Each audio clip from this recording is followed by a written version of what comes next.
नमस्कार दोस्तों। तो आज हम अपने नेक्स्ट चैप्टर की स्टडी करने वाले हैं। तुम्हारे चैप्टर का नाम है पादपों में पोषण यानी न्यूट्रिशन इन प्लांट्स, और ये हमारे हर एग्ज़ाम में बहुत ज़्यादा इम्पोर्टेंट होता है।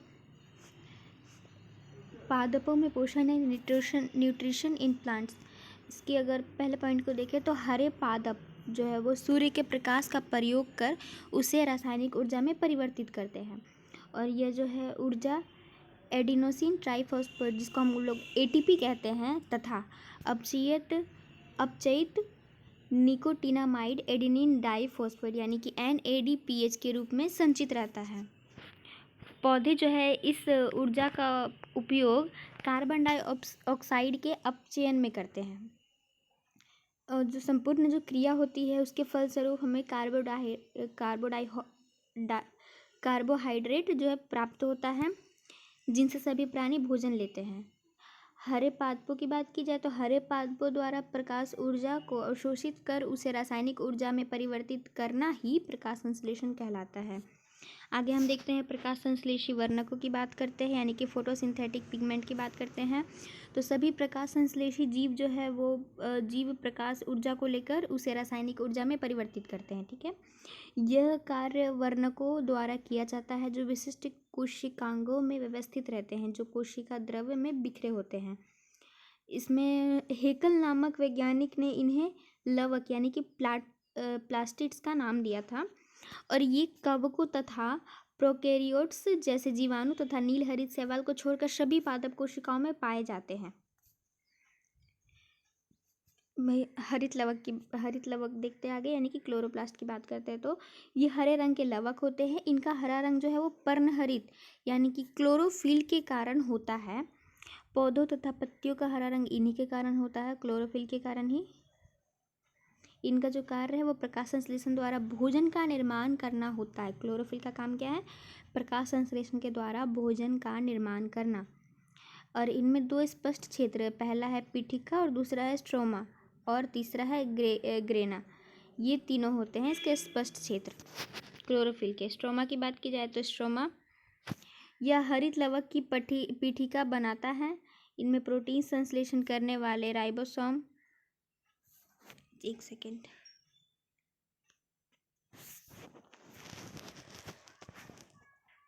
इसमें थोड़ा सा हमारा टेक्निकल इशू था, इसके लिए सॉरी। अब आगे कंटिन्यू करते हैं। स्ट्रोमा की बात की गई है। स्ट्रोमा यह जो है हरित लवक की पीठिका बनाता है, और इनमें प्रोटीन प्रकाश संश्लेषण करने वाले राइबोसोम है वो बिखरे रहते हैं।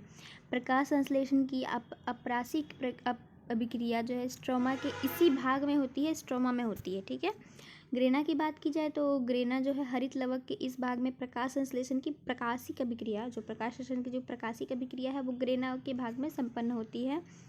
और जितने भी हरित लवक होते हैं ना, उसमें लगभग 40 से 60 जो है ग्रेना पाए जाते हैं।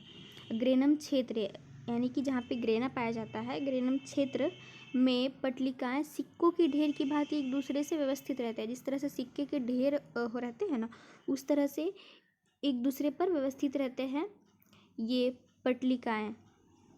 इन्हें हम लोग क्या कहते हैं? थाइलेकॉइड्स कहते हैं। उच्च पौधों में हरित लवक में 4 प्रकार के वर्णक पाए जाते हैं। 2 प्रकार के हरे वर्णक जिन्हें हम लोग क्लोरोफिल तथा क्लोरोफिल, जिसका ही रासायनिक सूत्र है C5H72O5N4Mg, तथा क्लोरोफिल बी, इसका की रासायनिक सूत्र है C55H70O6N4 और Mg कहते हैं। तथा नारंगी और पीले रंग के वर्णक है जिन्हें हम क्रमशः कैरोटीन और जेंथोफिल के नाम से जानते हैं। क्लोरोफिल में Mg जो है वो धातु होता है जिसे हम मैग्नीशियम कहते हैं। ठीक है, और यह Mg धातु फोटोन ऊर्जा के अवशोषण को बढ़ाता है। प्रकाश संश्लेषण की क्रियाविधि यहाँ दिखाई गई है। इसमें हम लोग देख पा रहे हैं कि 6CO2 और 12H2O और प्रकाश और पर्णहरित यानी कि क्लोरोफिल मिलकर किसका निर्माण कर रहा है? C6H12O6 plus H2O plus 6O2। यह है प्रकाश संश्लेषण का सूत्र, C6H12O6 plus H2O plus 6O2। ठीक है, प्रकाश संश्लेषण की क्रिया जो मुख्य रूप से 2 चरणों में संपन्न होती है। पहला है प्रकाश अभिक्रिया और दूसरा है अप्रकाशिक अभिक्रिया।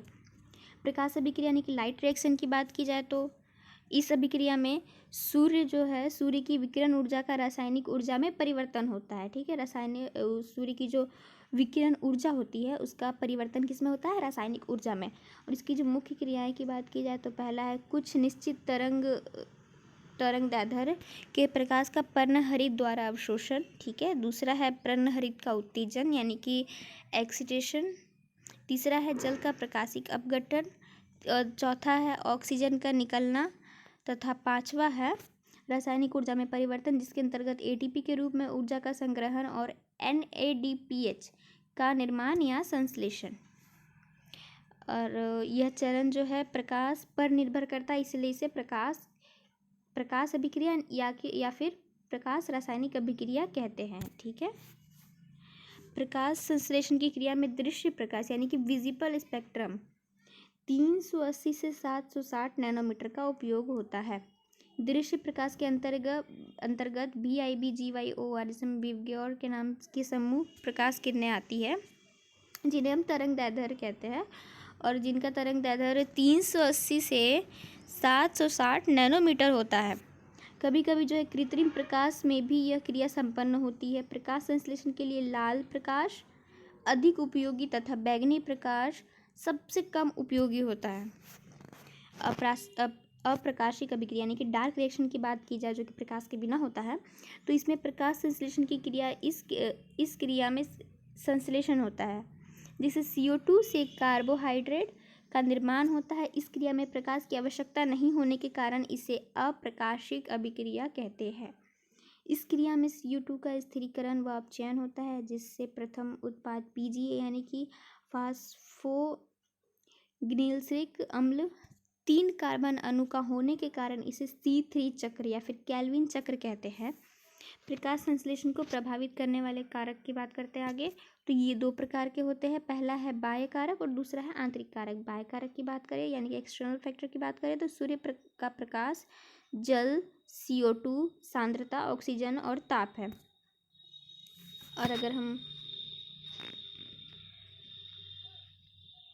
यहाँ पे देखते हैं प्रकाश संश्लेषण को प्रभावित करने वाले कारक,